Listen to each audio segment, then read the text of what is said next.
Hello everyone, welcome to exam Guruji. मैं हूं professor सवनमर इशारिया और आज हम लोग देखने वाले हैं इंडियन पिनल कोड 1860 में आज का हमारा टॉपिक है अनलॉफुल असेंबली। अनलॉफुल असेंबली को हम लोग देखते हैं सेक्शन 141 में इसको डिफाइन किया गया है। ठीक है, तो सेक्शन 141 के साथ साथ हम सेक्शन 142 भी देखेंगे, सेक्शन 143 भी यहाँ पर देखेंगे। अब यहाँ पर अनलॉफुल असेंबली के बारे में कहा जाता है, इसको हम लोग कहते हैं विधि विरुद्ध जमाव। क्या बोलते हैं इसको? विधि विरुद्ध जमाव। अब विधि विरुद्ध जमाव होता क्या है? विधि विरुद्ध जमाव का मतलब होता है कि कुछ एक ऐसी गैदरिंग होती है, कुछ लोग ऐसे एक जगह पर इकट्ठे हो जाते हैं। ठीक है, कुछ लोग ऐसे इकट्ठे हो जाते हैं जो कैसे होते हैं, लॉफुल तरीके से वहाँ पर उनका इकट्ठा होना नहीं होता है, तो इसको हम लोग क्या कहते हैं? अनलॉफुल असेंबली कहते हैं। अनलॉफुल असेंबली के बारे में अगर आप देखेंगे तो चैप्टर 8 हमारा जो है इंडियन पिनल कोड का अध्याय 8 जो है वो अनलॉफुल असेंबली के बारे में बताता है। तो चैप्टर 8 में देखेंगे, चैप्टर 8 का नाम अगर आप देखेंगे of offence against the public tranquillity.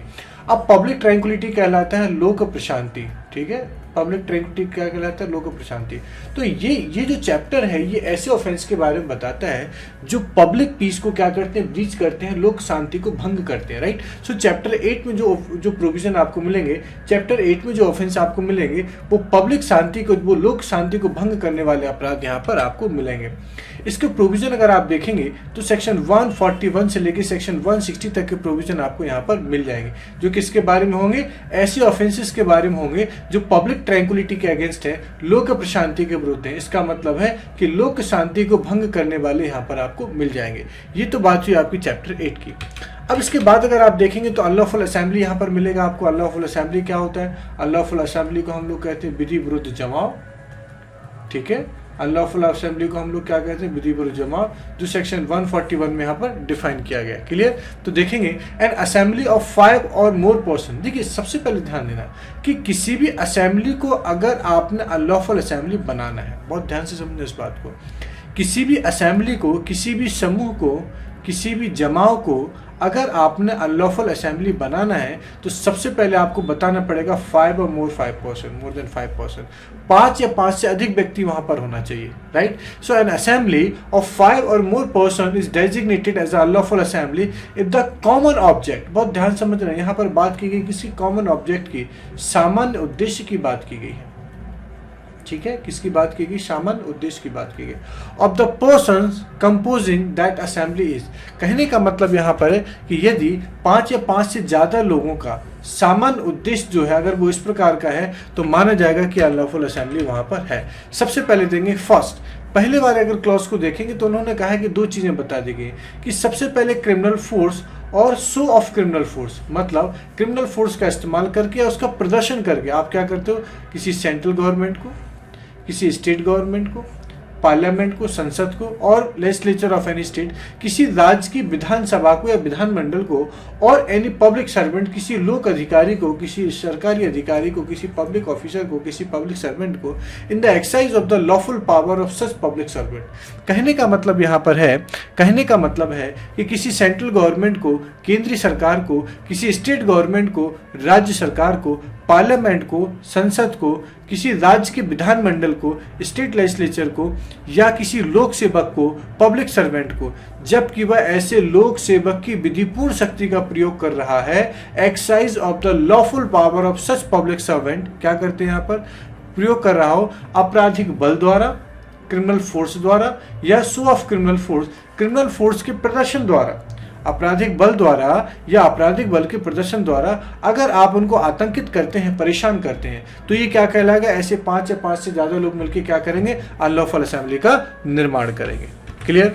चलिए नेक्स्ट देखेंगे। सेकंड पॉइंट अगर आप देखेंगे तो सेकंड पॉइंट उन्होंने कहा है कि to resist the execution of any law or of any legal process. ठीक है, 2 चीजों के बारे में बता दिया। To resist the execution of law, किसी भी कानून के विधि के निष्पादन को क्या करना? रोकना। ठीक है, या उसका प्रतिरोध करना, और एनी लीगल प्रोसेस, ठीक है, उसकी किसी विधिक प्रक्रिया का, किसी विधि का, किसी वैध आदेशिका के निष्पादन का प्रतिरोध करना।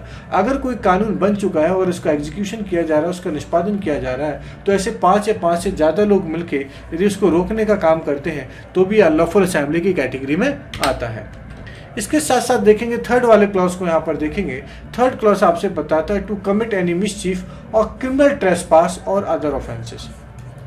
ठीक है, तो उन्होंने कहा यदि 5 या 5 से ज़्यादा लोग मिलके यदि कोई मिसचीफ करते हैं, रिश्ती करते हैं, जो आगे आप देखेंगे आईपीसी में सेक्शन 425 में मिलेगा आपको, और क्रिमिनल ट्रेसपास को देखेंगे जो आगे आपको सेक्शन 441 में आपको मिलेगा। ऐसा कोई ऑफेंस यहाँ पर करते हैं, ऐसा कोई अपराध यहाँ पर करते हैं, ठीक है, तो कहने का मतलब है यहाँ पर कि ये क्या कहलाएगा, अनलॉफुल असेंबली यहाँ पर कहलाएगा। अब देखिए फोर्थ वाले क्लॉज को देखिए, फोर्थ वाला क्लॉज यहाँ पर मिलेगा, by means of criminal force और show of criminal force to any person to take और obtain possession of any property or to deprive any person of the enjoyment of right of way or of the use of water or other incorporeal right of which he is possession or enjoyment or to enforce any right or supposed right।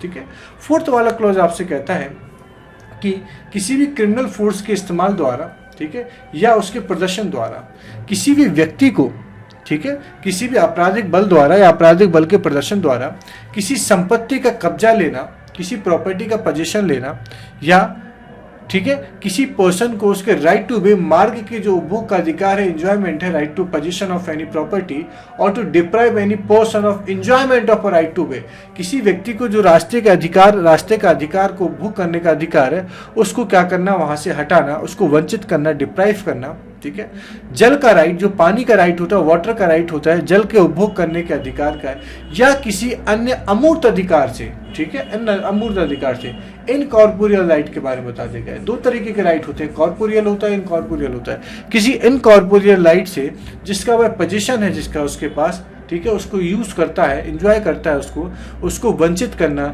Deprive करना, बात समझ में आए आपको, या किसी अधिकार या अनुमानित अधिकार को प्रवर्तित कराना, ये क्या कहलाएगा आपका, तो फोर्थ वाला क्लॉज कहलाएगा, अनलॉफुल असेंबली कहलाएगा, तो फोर्थ वाला क्लॉज हो जाएगा। अब इसके साथ साथ अगर आप देखेंगे तो आपको एक फिफ्थ वाला क्लॉज भी मिलेगा, by means of criminal force और show of criminal force to compel any person to do what he is not legally bound to do और to omit to do what he is legally entitled to do. कहने का मतलब यहाँ पर fifth वाले point का कि आपराधिक बल द्वारा या आपराधिक बल के प्रदर्शन द्वारा, आपराधिक बल द्वारा या आपराधिक बल के प्रदर्शन द्वारा किसी व्यक्ति को वह करने के लिए जिसे करने के लिए वह वैध रूप से आबद्ध ना हो, या उसका लोभ करने के लिए जिसे करने का वह वैध रूप से हकदार हो, विवश करना। तो ये सारी की सारी चीजें यदि 5 और 5 से ज्यादा लोगों द्वारा की जाती हैं तो ये क्या कहलाता है, विधि विरुद्ध जमाव कहलाता है, विधि विरुद्ध जमाव कहलाता है, अनलॉफुल असेंबली कहलाता है। बात समझ में आपको, ये एक सिंपल सी बात यहाँ पर होगी सेक्शन 141 में।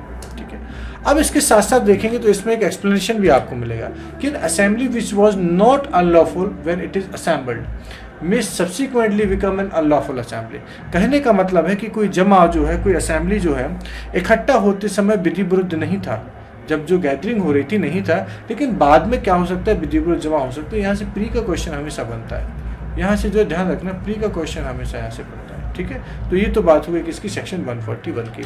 अब देखिए सेक्शन 141 तो आपको बताता है, लेकिन अगर ऐसी अनलॉफुल असेंबली के आप मेंबर बनते हैं, ठीक है, ऐसी अनलॉफुल असेंबली के क्या बनते हैं, मेंबर बनते हैं, being member of unlawful assembly. तो यहाँ पर उन्होंने कहा कि whoever being aware of fact which render any assembly, ठीक है, an unlawful assembly, intentionally join that assembly or continue in it is said to be member of unlawful assembly। कहने का मतलब यहाँ पर है, यदि आप ये सब जानते हुए कि अनलॉफुल असेंबली की उन सब तथ्यों को जानते हुए, उनसे परिचित होते हुए, ठीक है, आज जो कोई तथ्य उन तथ्यों से परिचित होते हुए जो किसी जमाव को विधिविरुद्ध जमाव बनाते हैं, उस जमाव में साथ सम्मिलित होता है या उसमें बना रहता है, वह विधिविरुद्ध जमाव का सदस्य यह कहा जाता है। तो section 142 being member of unlawful assembly के बारे में बताता है। इसके साथ साथ अगर आप सेक्शन 143 को देखेंगे तो ये पनिशमेंट के बारे में बताता है कि मान लीजिए यदि कोई पर्सन है जो अनलॉफुल असेंबली का मेंबर है तो उसके लिए सजा भी दी जाएगी, पनिशमेंट भी दी जाएगी। तो पनिशमेंट के बारे में उन्होंने कह दिया कि 6 months और with fine or with both. Whoever is a member of an unlawful assembly shall be punished with imprisonment for either description for a term which may extend to 6 months or with fine or with both। ठीक है, तो 6 month के बारे में यहाँ बता दिया, 6 month के बारे 6 महीने की सजा की बात कर दी, जिसमें जुर्माना भी हो सकता है या अकेले जुर्माने से, और दोनों से भी क्या हो सकता है, यहाँ पर दंडनीय किया जा सकता है। तो आई होप आपको ये लेक्चर समझ में आया होगा। इसमें किसी भी प्रकार की अगर कोई डाउट होता है, कोई क्वेरी होती है, तो आप कमेंट बॉक्स में इसको मेंशन कर सकते हैं। Thank you.